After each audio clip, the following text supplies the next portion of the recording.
Hello and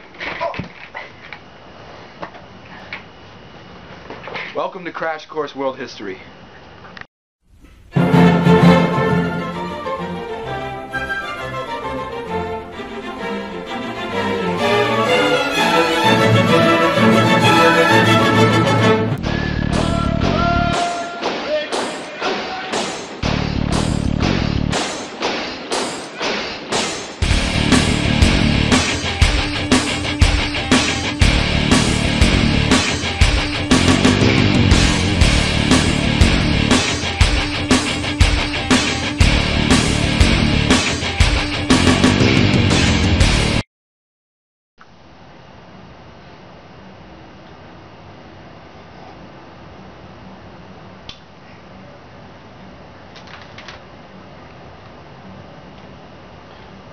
Finest. Today we'll be talking about the Nazis.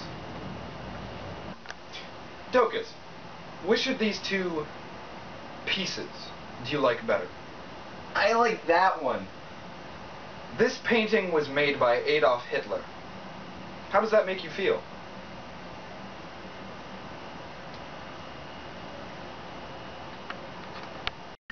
That's right. Adolf Hitler was an aspiring artist living in Vienna before he became the fascist dictator that we all know and love.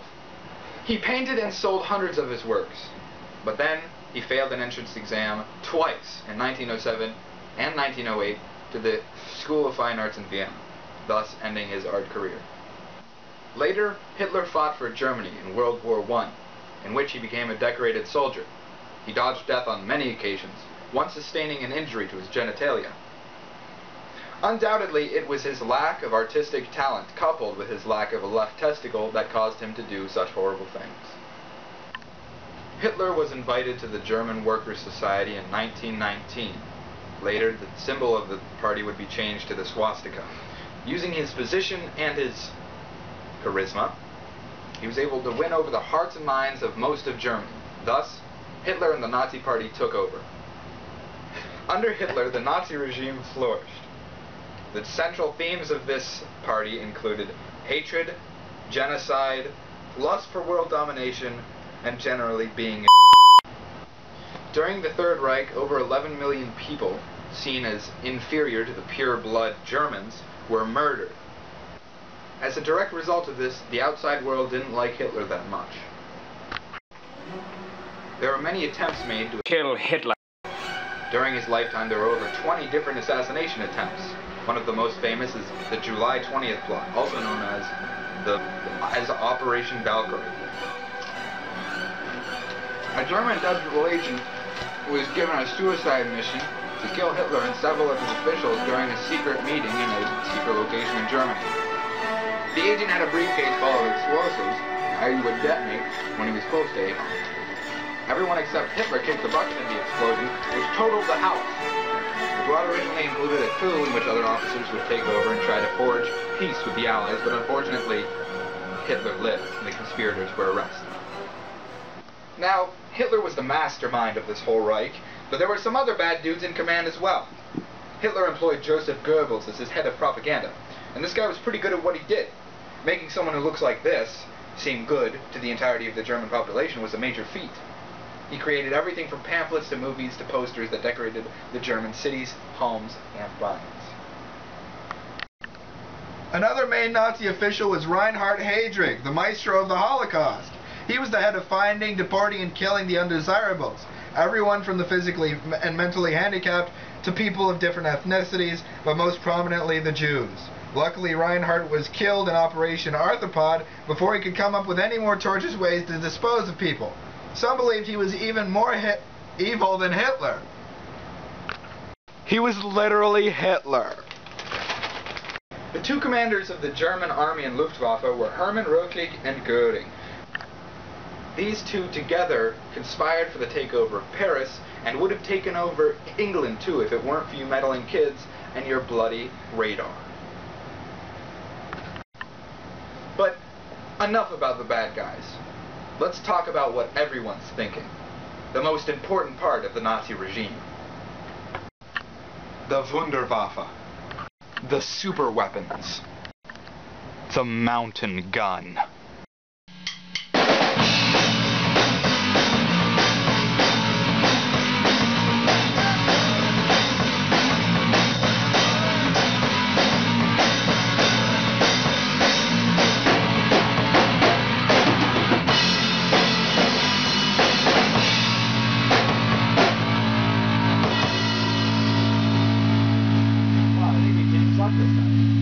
Oh yeah?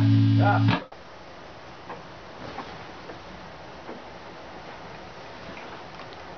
That's right, Hitler wasn't just a villain, he was a supervillain.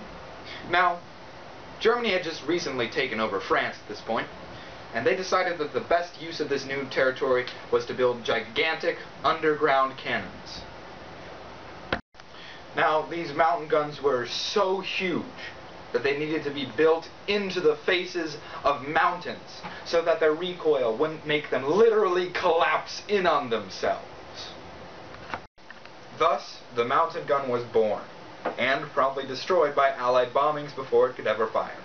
But the mountain gun lives on in the hearts and minds of the people of the world to this day.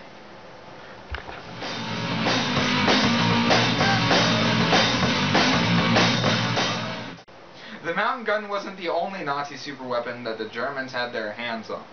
There were also developments in the field of giant laser space cannons. Developed by Nazi physicists during World War II, the sun gun / space laser / helio beam was sort of with giant mirrors forming an area of 3.5 miles. The helio beam was made to focus the sun's rays and use them to vaporize enemy cities and soldiers from a space station orbiting Earth. It was also theorized to make the oceans boil if need be. Why they wanted this, I'm not sure. Possibly they were looking to enter the Guinness Book of World Records by creating the world's largest seafood dinner. Unfortunately, it was never built. Projected to take 50 to 100 years to complete, the Nazi regime only lasted about 12. I guess they overshot a little. What's that? It's time for the open letter?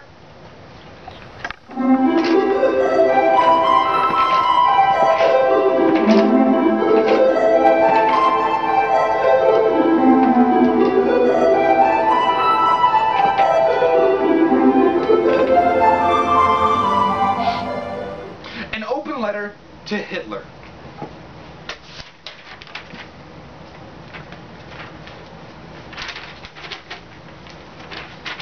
Hitler, why are you so mean? I mean, it's like every problem in your life, you just blame someone else. It's like you think that the economy is the Jews' fault. You think that failing out of art school is the Jews' fault? You think that the fact that Germany's not doing so well as opposed to other European countries is the Jews' fault? Who do you think you are, Hitler? Sincerely, Zane Millecchia. Oh! Well, all in all, the Nazis were a big bunch of jokers. They hated unconditionally.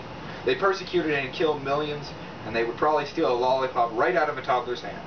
If it wasn't for America and the Allies, Nazi Germany might easily have taken over the entirety of Europe. Nazi Germany is an example of how easily a society can be brainwashed by the charisma and the actions of a single person or group. It is important to realize that this mass persuasion can happen anywhere.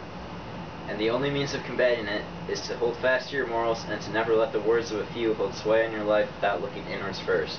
We also must realize that the mountain gun is Lord and that government is lizards. Thank you, good night.